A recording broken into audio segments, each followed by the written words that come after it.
The title of the story is When Autumn Brought You to Me, a New Beginning. The trees had begun to blush in fiery shades of amber and rust. It was October in Vermont, the kind of autumn that postcards are made of. Emily Hart, 29, had just arrived in Maplewood, a sleepy town with cobbled streets, antique bookstores, and a bakery that still used a wood-fired oven. After a decade in the noise and neon of New York City, Emily needed quiet. She needed to breathe. She had moved into a modest cottage her late grandmother had left her. The house smelled like cinnamon and history. There were flower boxes at the windows, a rocking chair on the porch, and a fireplace that crackled as if greeting an old friend. Emily worked remotely as a children's book instructor, and while her career was blossoming, her heart had been wilting since James, her fiancé, left her 7 months before their wedding.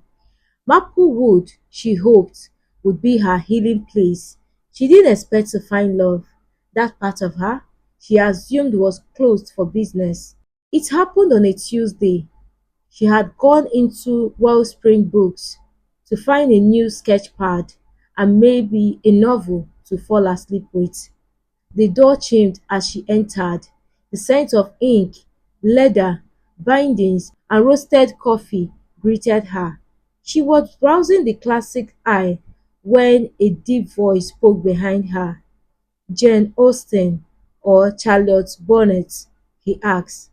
She turned, startled. He was tall, a bit rugged-looking, with a flannel shirt and the kind of messy hair that looked unintentionally perfect, azure with flecks of gold. "We are warm, but carry the weight of something unsaid." I leaned towards Austen, she replied, but Bunton had more storm. He smiled, extending his hand. "Liam Carter. I run the coffee shop next door." "Emily Hart. I drew silly animals for a living." He laughed. "We need more silly animals in the world." That was how it started. A 10-minute conversation turned into a shared cup of coffee. She learned that he had moved to Maplewood a year ago after his wife passed away from cancer. He used to be a high school English teacher. Now he poured his grief into coffee, poetry, and restoring antique furniture. Emily didn't know it then, but something in her stirred that day, a forgotten heartbeat, a skipped breath. Over the following weeks, their meeting became routine. He would bring her coffee to the bookstore. She would sketch in the cave while he closed up. They had talked about books, grief, music, and life. One evening, as golden leaves fell like whispers from the trees, he invited her to a bonfire at the town square. Lanterns floated above them like tiny stars.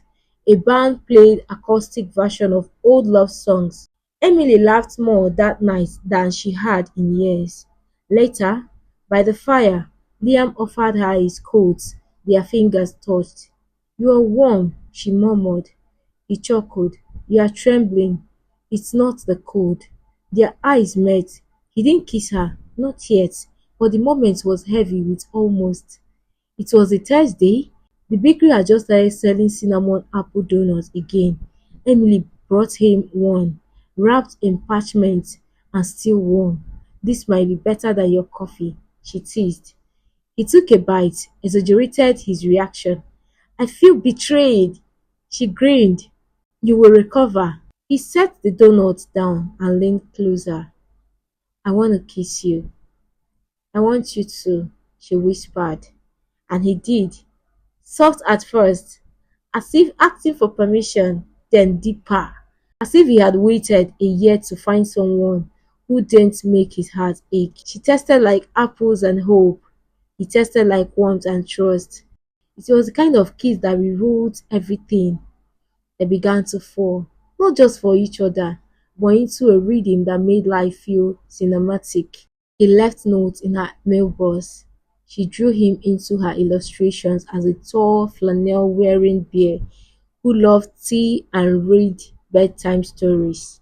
They hiked, cooked, watched old movies, and danced barefoot in her kitchen. He saw the way he looked at her when she was lost in his sketch. He saw how her laugh made the world brighter. Still, neither of them said the word "I love you." Remained suspended in the space between fear and anticipation. The past has claws. One Sunday, Emily found an envelope in her mailbox. It was from James. "I made a mistake. I miss you. I still love you." She froze. That night, she sat across from Liam, pale and distant. "James wrote to me," she said. "He wants to talk." Liam's face darkened, but he nodded. "Do you want to?" "I don't know," she said. He didn't pressure her. He didn't beg. He only said, "If you need to see him for closure, I will understand." The next day she met James in a cave 2 towns over. He looked the same, but his words rang hollow. He wanted what they used to have, not who she had become. When he touched her hand, she felt something. She left without finishing her coffee. That evening, she walked to Liam's cave in the rain. He was locking up. "You are soaked," he said. "I didn't bring an umbrella." He stepped forward, brushing wet strands from her cheek. "I didn't go back for him," she said. "I went to see if I had moved on. And I have." He kissed her like he had been holding his breath all day. On Christmas Eve, the town held its annual lights festival. Emily wore a red scarf Liam had knitted himself. Snowflakes danced in the air like confetti. There stood beneath the town enormous Christmas tree. He looked at her, eyes soft. "I love you, Emily." She smiled, her eyes glassy. "I love you too." Simple, honest, and finally.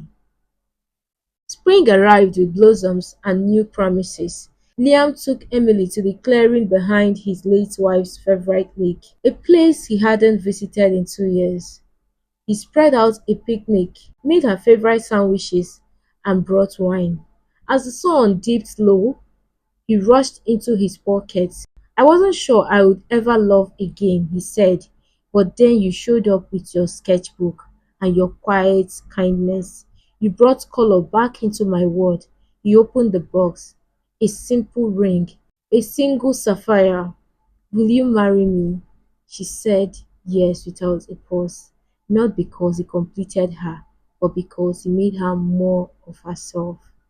They married in autumn. Of course they did. Beneath a canopy of gold and crimson leaves, surrounded by townspeople who had watched their love bloom, they said their vows. Emily illustrated their wedding invitation by hand. Liam wrote a poem for her instead of traditional vows, and when he whispered, "When autumn brought you to me, it gave me back my life," she cried. Years later, they would still take long walks in the fall. Their daughter would grow up believing in love, not the kind in movies, but the kind that grows slowly, deeply, honestly, the kind that feels like home.